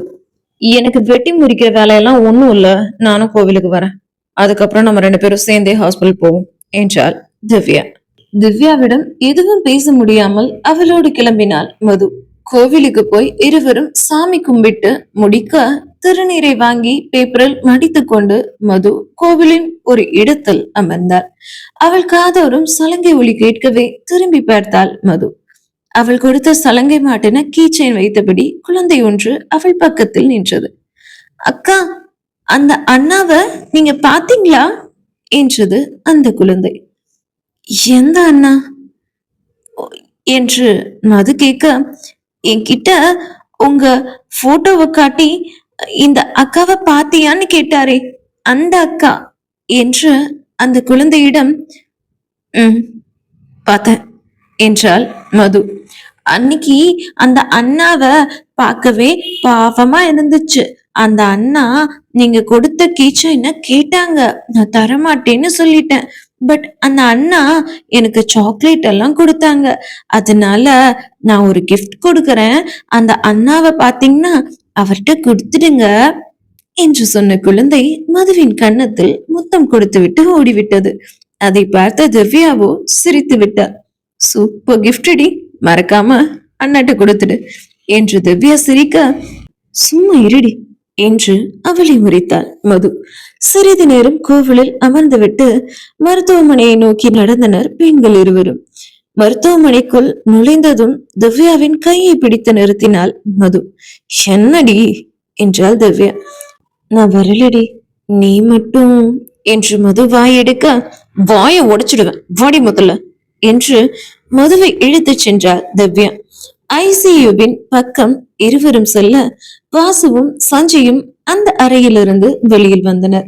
மதுவை பார்த்த வாசுவும், ஹாஸ்பிட்டல் வரமாட்டேன்னு தங்கச்சி சொல்லிச்சுடா, இப்போ எப்படி என்று வாசு கேட்க, நான் எதுக்கு இருக்கேன் மாம்ஸ், திவ்யாவை அனுப்பி அண்ணியை நான் தான் அழைச்சிட்டு வர சொன்னேன், அண்ணி அண்ணன் தேடுறாரு பாத்தீங்களா என்று சஞ்சய் சொல்ல, ஆமாண்டா நானும் கவனிச்சேன் என்று வாசு சொல்ல, அண்ணா ராகவன் அண்ணாவை பார்க்க உள்ள போலாமா என்றால் வாசுவை பார்த்து திவ்யா. விசிட்டிங் ஹவர்ஸ் தான், பார்க்கலாம் வாங்க என்று ஐசியுவின் அறை கதவை வாசு திறக்க, முதலில் வாசு நுழைய, பிறகு திவ்யா நுழைந்தாள். அடுத்தது சஞ்சய் உள்ளே சொல்ல, ருத்ரமூர்த்தியை அங்கு பார்த்த திவ்யாவோ, அங்கிள் எப்படி இருக்கீங்க, உங்களை பத்தி அப்பா நிறைய சொல்லி இருக்காரு, என்னை பிளஸ் பண்ணுங்க என்று ருத்ரமூர்த்தியின் காலில் விழுந்து எழுந்தாள் திவ்யா. அவளை புரியாமல் பார்த்தான் ருத்ரமூர்த்தி. அவரின் பார்வையை புரிந்து கொண்ட வாசுவோ, பாலு நீ ஃபர்ஸ்ட் யாருன்னு அங்கிள்கிட்ட சொல்லணும், அதுக்கப்புறம் தான் எல்லாம் பேசணும் என்று திவ்யாவின் தலையை தட்டிய வாசு ருத்ரமூர்த்தியிடம், ஏன் தங்கச்சி அங்கிள் என்றான். அட திவ்யாவா, நீ நல்லா வளர்ந்துட்டேம்மா, பாவாடியில மூக்க சிந்திட்டு திரிஞ்ச பொண்ணு, எவ்வளவு பெரியவளா வளர்ந்துட்ட என்று ருத்ரமூர்த்தி சொல்ல, அது அப்போ அங்கிள், இப்பெல்லாம் கர்ச்சீஃப் வச்சிருக்கேன் என்று திவ்யா சொல்ல, உங்க அப்பா வாயே திறக்க மாட்டான், நீ வாய மூட மாட்ட போல இருக்கே என்று ருத்ரமூர்த்தி சொல்ல, கரெக்டா சொன்னீங்க பெரியப்பா என்று சொன்ன சஞ்சயை ஒரு சேர பார்த்தனர் வாசுவும் ருத்ரமூர்த்தியும். நம்ம ஆபீஸ்ல தான் வேலை பண்றாங்க மிஸ் திவ்யா வேதாச்சலம் பெரியப்பா, அதனால அவங்கள எனக்கு தெரியும் என்று சஞ்சய் சொல்ல, அதற்கு மேல் பொறுமை இல்லாத ராகவனும், நீங்க 3 பேர் மட்டுமா வந்தீங்க என்று ராகவன் வாசல் கதவை பார்த்தபடியே கேட்க, மதுவும் வந்தானா என்று திவ்யா சொல்ல, ஓ என்றான் ராகவன். இருங்கண்ணா அந்நிய என்று கூறின சஞ்சய் ருத்ரமூர்த்தி இருப்பதை பார்த்துவிட்டு, அவங்கள கூப்பிட்டு வரேனா என்று சொல்லிவிட்டு சென்றார். சஞ்சய் சொன்ன அண்ணி என்ற வார்த்தையை கவனித்த ருத்ரமூர்த்தியோ தன் மகனை பார்த்தார். சஞ்சய், வாசு, திவ்யா மூவரும் அந்த அறையில் நுழையும் போது அவர்களை தாண்டி யாரையோ எதிர்பார்த்து வாயில் கதவை பார்த்து ஏமாந்த ராகவனின் முகத்தை ருத்ரமூர்த்தி கவனிக்காமல் இல்லை. சஞ்சய் மதுவை அழைத்து வர வெளியில் சென்றதும் ராகவனின் கண்களில் படர்ந்து கிடந்த காதலையும் ருத்ரமூர்த்தி கவனிக்காமல் இல்லை.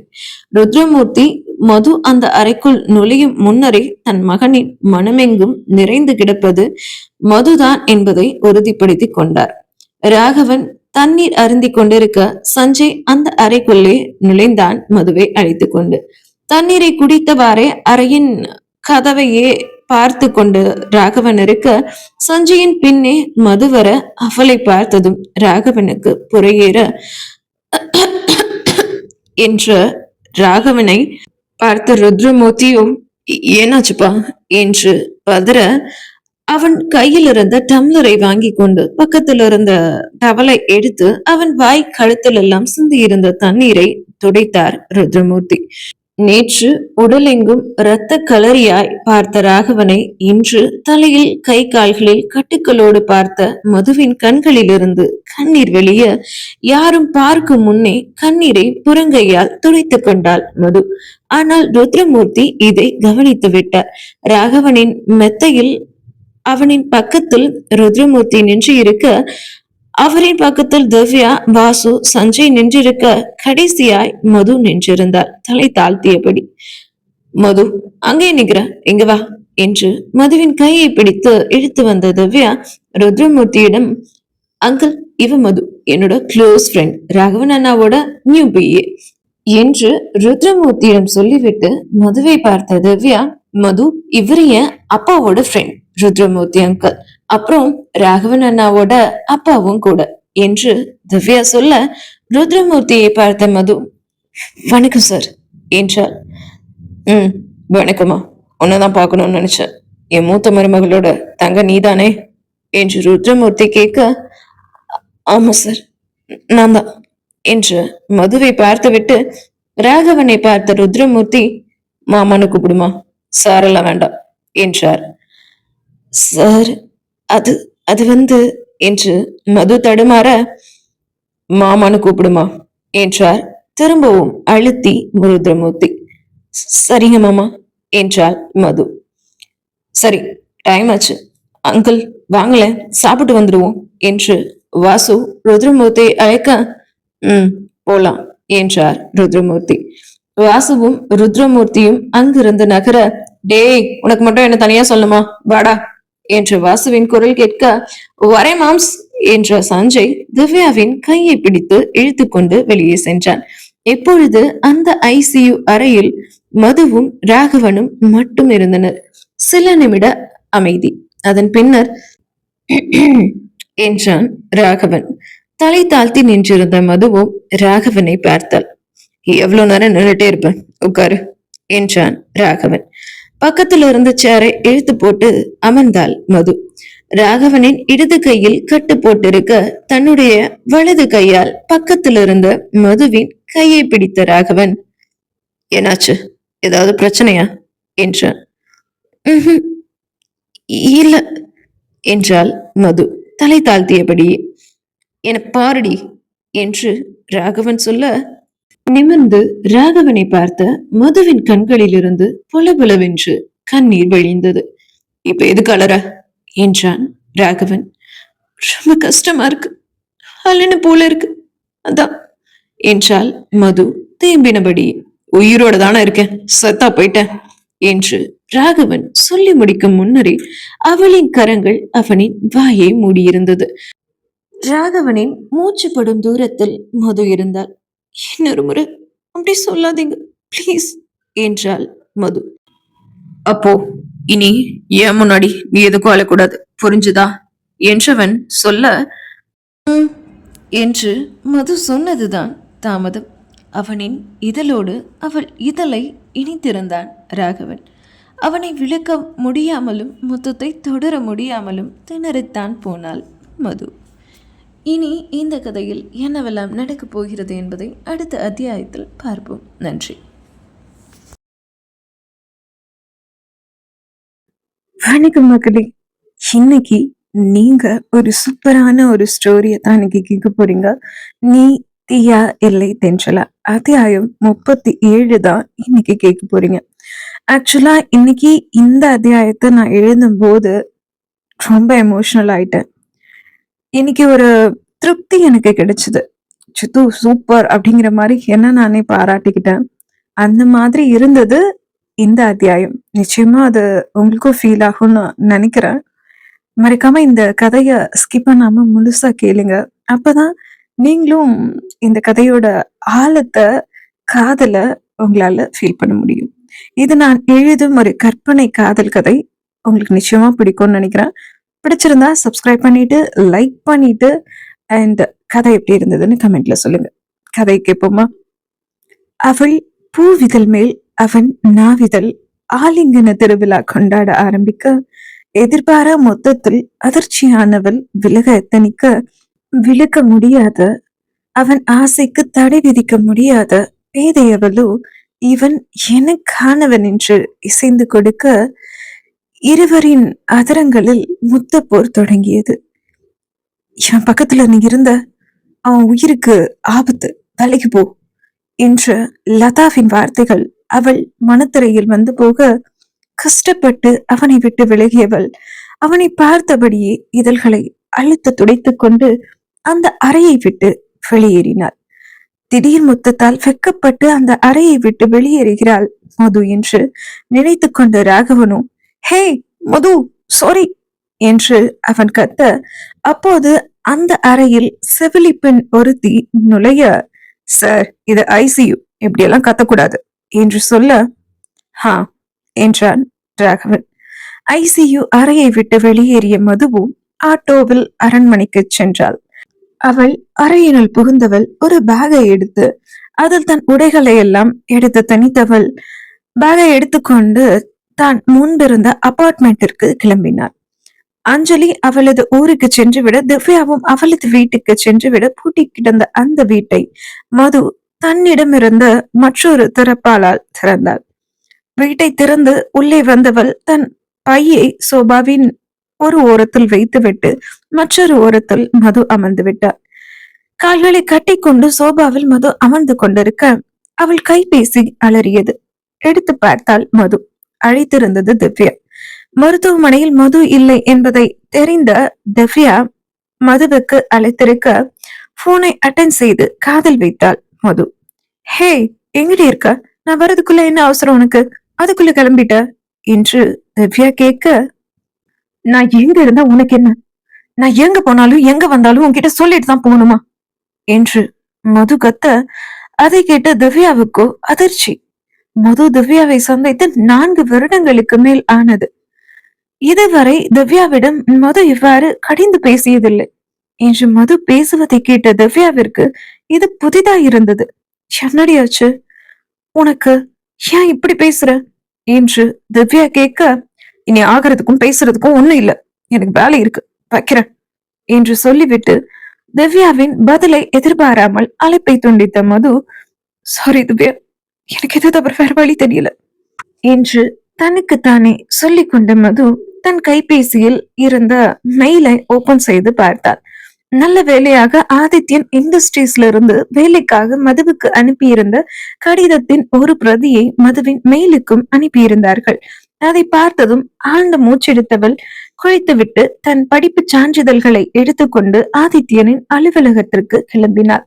மருத்துவமனையில் இருந்த திவ்யாவிடம், அண்ணி என்ன சொன்னாங்க என்று சஞ்சய் கேட்க, பேச்சே சரியில்லை, என்னவோ மாதிரி பேசுறா, கத்துறா, இது வரைக்கும் மது இந்த மாதிரி என்கிட்ட பேசினதே இல்லை என்று திவ்யா சொல்ல, என்ன சொல்ற என்றான் சஞ்சய். சம்திங் ராங், அது மட்டும் எனக்கு தெரியுது என்று திவ்யா சொல்ல, அதற்குள் சஞ்சயின் கைபேசி அலறவே எடுத்து பார்த்தான் சஞ்சய். அழைத்திருந்தவன் வாசு. உங்க அண்ணனுக்கு குசும்பு பத்தியா? அவரு ஐசியுக்குள்ள இருக்காரு, நான் ஐசியுக்கு வெளியே உட்கார்ந்துருக்கேன், இதுக்கும் ஒரு போன், இதெல்லாம் ஓவரா இல்ல என்று சஞ்சய் சொல்ல, சரி எனக்கு டைம் ஆச்சு, எனக்கு கொஞ்சம் ஒர்க் இருக்கு, நான் கிளம்புறேன், ரகவன் அண்ணாட்டையும் வாசு அண்ணாட்டையும் அங்கிள் கிட்டையும் சொல்லிடு என்றபடியே திவ்யா அங்கிருந்து கிளம்பினாள். திவ்யாவை அனுப்பிவிட்டு வாசுவின் அழைப்பை அட்டன் செய்து காதல் வைத்தான் சஞ்சய். ராகவன் கூப்பிடுறான், உள்ளவா என்று வாசு சொல்ல, ம், வரேன் மாம்ஸ் என்றபடியே சஞ்சய் ஐசியுக்குள் நுழைய, வாசு அந்த ஃபைல்ஸ் எல்லாம் எடு என்று ராகவன் சொல்ல, சில கோப்புகளை அங்கிருந்த கபோர்டில் இருந்து வாசு எடுத்தான். அந்த கோப்புகளில் எல்லாம் கையெழுத்திட்டு கொண்டே ராகவன், சஞ்சய், இன்னும் 1 மந்த்துக்கு நீதான் எல்லா ஆபீஸ் ஒர்க்கையும் பார்த்துக்கணும். Mentally physically I need rest என்றான் ராகவன். அதை கேட்ட சஞ்சயும், அண்ணா ஹவ் இஸ் பாசிபிள், என்னால எப்படி முடியும் என்று சஞ்சய் கேட்க, முடியும்னு நினைச்சா முடியும், வாசு உனக்கு எல்லாம் சொல்லி தருவான், ஏதாவது சந்தேகம்னா என்று ராகவன் சொல்லி முடிக்கும் போதே, அவங்களை கேட்கணுமாண்ணா என்றான் சஞ்சய். கையெழுத்து இட்டு கொண்டிருந்த ராகவனும் நிமிர்ந்து சஞ்சயை பார்த்து, அப்பாவை கேளு என்று சொல்ல, மகனுக்கு சாத்துக்குடி ஜூஸ் பிழிந்து கொண்டிருந்த ருத்ரமூர்த்தியும் நிமிர்ந்து மகனை பார்த்தார். 15 வருடங்களுக்கு பிறகு முதல் முறையாக தன்னை தன் மகன் அப்பா என்று சொல்வதை கேட்டதும் பெற்ற உள்ளம் பூரித்து போனது ருத்ரமூர்த்திக்கு. IPS உத்தியோகத்தை விட்டதும் சொந்த தொழில் ஆரம்பித்து வெற்றிகரமாக நடத்தி கொண்டிருந்தவர்தான் ருத்ரமூர்த்தி. ருத்ரமூர்த்தியை விட்டு பிரிந்து தன் கண் முன்னே வேறொருவருடன் லதா வாழத் தொடங்கியதும் ருத்ரமூர்த்தியின் தொழிலும் முடங்கிவிட்டது. அதன் பிறகுதான் தன் மகன்கள் இருவரையும் தன் தம்பியிடமும் தம்பி மனைவியிடமும் விட்டுவிட்டு கனடா கிளம்பி விட்டார் ருத்ரமூர்த்தி. அப்பாவை கேளு என்று ராகவன் சொன்னதற்கு சரி என்று தலையசைத்தான் சஞ்சய். அப்பா, உங்களால முடிஞ்சா நீங்களும் சஞ்சய் வாசுவோட ஆபீஸ் போங்க, பிசினஸ் டேக் அப் பண்ணுங்க என்று ராகவன் சொல்ல, நான் ஆபீஸ் போயிட்டா உன்னை யாருப்பா பாத்துப்பா என்று ருத்ரமூர்த்தி கேட்க, 15 வருஷமா என்ன நான் தான் பாத்துட்டேன், இனியும் என்ன நான் பாத்துப்பேன் என்று ராகவன் சொல்ல, ராகவன் சொன்ன அந்த வார்த்தைகளில் இருந்த வழி ருத்ரமூர்த்தியின் தவறை சுட்டி காட்டியது. மச்சான், இந்த நிலைமையில நீ தனியா இருக்கிறது நல்லது இல்லடா, கூட யாராவது இருந்தா நல்லா இருக்கும்ல என்று வாசு சொல்ல, நான் கொஞ்ச நாள் தனியா இருக்கணும்னு நினைக்கிறேன், லிவ் மீ என்று ராகவன் சொல்ல, வாசு அதற்கு மேல் எதுவும் பேசவில்லை. ருத்ரமூர்த்தியை அழைத்துக் கொண்டு சஞ்சய் அரண்மனைக்கு செல்ல, வாசு அலுவலகத்திற்கு சென்று விட்டார். பணக்காரர்கள் வாழும் பகுதியில் பிரம்மாண்டமாய் ஒரு அரண்மனையின் முன் சஞ்சயின் கார் நிற்க, காரிலிருந்து இறங்காமல் காரினுள்ளே அமர்ந்திருந்த ருத்ரமூர்த்தியின் பக்கம் சென்ற சஞ்சய் அவர் புறம் இருந்த காரின் கதவை திறந்தான். ருத்ரமூர்த்தியும் இறங்கிக் கொள்ள, அரண்மனை வாசலில் ஆரத்தி தட்டோடு நின்று இருந்தாள் சீதா. வாங்க பெரியப்பா என்று ருத்ரமூர்த்தியை வரவேற்ற சீதா அவருக்கு ஆரத்தி சுற்ற, இதெல்லாம் எதுக்குமா என்றார் ருத்ரமூர்த்தி. ரொம்ப நாள் கழிச்சு முதல் முறையா நீங்க நம்ம அரண்மனைக்கு வந்திருக்கீங்க, இனி எங்களை விட்டு நீங்க எங்கேயும் போக கூடாதுல்ல, அதுக்கு தான் பெரியப்பா என்று சீதா ஆரத்தி சுற்ற அதை சிரித்த முகத்தோடு ஏற்றுக்கொண்டார் ருத்ரமூர்த்தி. அரண்மனையின் உள்ளே சென்ற ருத்ரமூர்த்தி முதலில் பார்த்தது அங்கிருந்த டைனிங் டேபிளில் அமர்ந்து சாப்பிட்டுக் கொண்டிருந்த லதாவைத்தான். ஆரத்தி சுற்றி விட்டு அந்த தட்டை முத்துவிடம் கொடுத்துவிட்டு வீட்டுக்குள் வந்த சீதாவோ, பெரியப்பா, என்ன உங்களுக்கு யாருன்னு தெரியுதா என்று கேட்டாள். தெரியுதுமா, என் தம்பி மக, இந்த வீட்டு கடைக்குட்டி சீதா என்று ருத்ரமூர்த்தி சொல்ல, எப்படி கண்டுபிடிச்சீங்க என்று சீதா கேட்க, எங்க அம்மா முகஜாட அப்படியே இருக்கு உனக்கு, அதை பார்த்ததும் நான் கண்டுபிடிக்க மாட்டேனா என்று ருத்ரமூர்த்தி சொல்ல, லவ் யூ பெரியப்பா என்று தன் பெரியப்பாவை அழைத்துக் கொண்டாள் சீதா. அடடா, என்ன இங்க சத்தம் என்றபடியே தன் அறையிலிருந்து வரவேற்பறைக்கு ருத்ரமூர்த்தியின் தம்பி பார்த்திபன் வர, அங்கு ருத்ரமூர்த்தியை பார்த்த பார்த்திபனும், அண்ணா எப்ப வந்தீங்க, எவ்வளவு வருஷமாச்சு உங்களை பார்த்து என்று ருத்ரமூர்த்தியின் அருகில் பார்த்திபன் வர, இன்னைக்குதான்ப்பா வந்தேன், எப்படி இருக்க என்று ருத்ரமூர்த்தியுடன், நல்லா இருக்கேனா, ஆனா நீங்க வந்த சமயம் ராகவனுக்கு தான் ஆக்சிடென்ட் ஆகி பேச்சு மூச்சு இல்லாம ஹாஸ்பிட்டல்ல கிடக்குறான் என்று பார்த்திபன் சொல்ல, அப்போ லூசு மாதிரி பேசாதீங்க, அண்ணாக்கும் ஒண்ணு இல்ல, நல்லா இருக்காரு, கை கால்ல பிராக்சர் அவ்வளவுதான் என்று சஞ்சய் சொல்ல, அப்படியா, நான் கும்பிட்ட சாமி என்ன கைவிடல என்று பார்த்திபன் கூறிக்கொண்டிருக்கும் போது, பெரியப்பா வாங்க, உங்களை நான் உங்க அறைக்கு அழைச்சிட்டு போறேன் என்ற சீதா ருத்ரமூர்த்தியிடம் சொல்ல, பார்த்திபா, நான் ரெஃப்ரெஷ் ஆகிட்டு வந்துடுறேன் என்று தன் தம்பியிடம் சொல்லிவிட்டு சீதாவோடு கிளம்பினார் ருத்ரமூர்த்தி. அவரை அறையில் விட்டுவிட்டு வந்த சீதாவும் வரவேற்பறையில் நின்றிருந்த சஞ்சயிடம், அண்ணா, மது அண்ணி வீட்ல இல்ல என்று சொல்ல, என்ன சொல்ற? அண்ணி எங்க போனாங்க என்று சஞ்சய் கேட்க, தெரியலண்ணா, நான் பொட்டிக்ல இருந்து வந்த உடனே அண்ணிய பாக்கலான்னு அவங்க அறைக்க போனேன். ஆனா அவங்க அங்க இல்ல. முத்து அண்ணாட்ட கேட்டேன். அவங்க பேக் எடுத்துட்டு அழுதுட்டே ஆட்டோல போனதா சொன்னாரு என்று சீதா சொல்ல, சரி, நீ கவலைப்படாத, அண்ணி எங்கேயும் போயிருக்க மாட்டாங்க, பாத்துக்கலாம் என்று சஞ்சய் சொல்லிவிட்டு அவன் அறைக்கு சென்று விட்டான். இதையெல்லாம் லதா கேட்டுக்கொண்டுதான் டைனிங் டேபிளில் அமர்ந்திருந்தார். இங்கிருந்து போனவ அப்படியே போய் தொலைஞ்சிட்டா சந்தோஷம் என்று நினைத்து கொண்டாள் லதா. மது அரண்மனையை விட்டு கிளம்பியதும், அபார்ட்மெண்டிற்கு சென்றதும், ஆதித்யனின் அலுவலகத்தில் வேலைக்கு சேர்ந்ததும், மதுவை பார்த்ததும் ஆதித்யன் அவளிடம் எந்த கேள்வியும் கேட்காது அவளுக்கு வேலை வழங்கியதும் ராகவனுக்கு தெரிந்துவிட்டது. மதுவுக்கு தெரியாமல் அவளை கவனிக்க சொல்லி, பாதுகாக்க சொல்லி ராகவன் நியமித்த பாடி கார்ட்ஸ் ராகவனிடம் எல்லா விவரத்தையும் சொல்லிவிட்டனர். மதுவை பார்க்கவோ அவளை சமாதானப்படுத்தி திரும்பவும் அழைத்து வரவோ கூடாது என்று வாசுவிடம் கூறின ராகவன், சஞ்சய், திவ்யா, சீதாவிடமும் இதை சொல்ல சொல்லி கூறிவிட்டான். மது தன் எதிரியின் கம்பெனிக்கு வேலைக்கு சென்றிருப்பதை ராகவனால் ஏற்றுக்கொள்ள முடியவில்லை. இருந்தும் அமைதியாயிருந்தான்.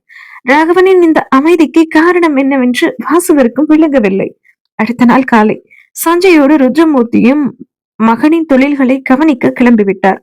ராகவனின் தலையீடு இல்லை என்றாலும் சஞ்சய், வாசு, ருத்ரமூர்த்தி அவனின் தொழிலை சிறப்பாக கவனித்துக் கொண்டனர். ராகவனின் காதலி என்பதற்காகவே ஆதித்யன் மதுவிற்கு அதிகப்படியான வேலைகளை கொடுத்தான். இரவு 10 மணி ஆனாலும் வேலையை முடித்துவிட்டுதான் கிளம்ப வேண்டும் என்று எவ்வளவு முடியுமோ அவ்வளவு மதுவை கஷ்டப்படுத்தினான் ஆதித்யன்.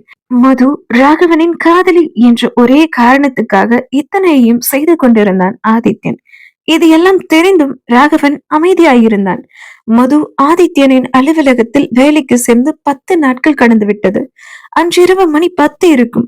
ராகவன் அனுமதிக்கப்பட்டிருக்கும் மருத்துவமனை வழியாகத்தான் மது செல்லும் நகர பேருந்து அவளது அபார்ட்மெண்டிற்கு செல்லும். NSS ஹாஸ்பிட்டல் வந்துருச்சு, இறங்குறவங்க எல்லாம் இறங்குங்க என்று அந்த பேருந்தின் கண்டக்டர் கத்த, பேருந்தில் இருந்தபடியே சன்னலின் வழியே மருத்துவமனையை பார்த்த மதுவோ பேருந்திலிருந்து இறங்கினார். அவரை தூரத்துல இருந்து பார்த்துட்டு வந்துடலாம் என்று நினைத்த மதுவோ ஐசிஐ இருக்கும் தளத்திற்குள் நுழைந்தாள். அவன் அனுமதிக்கப்பட்டிருந்த அறைக்கு பக்கத்தில் சென்றாள். அந்த அறையின் கதவின் வழியே பார்த்தாள். அங்கு ராகவன் இல்லை. அந்த அறை காலியாய் கிடந்தது.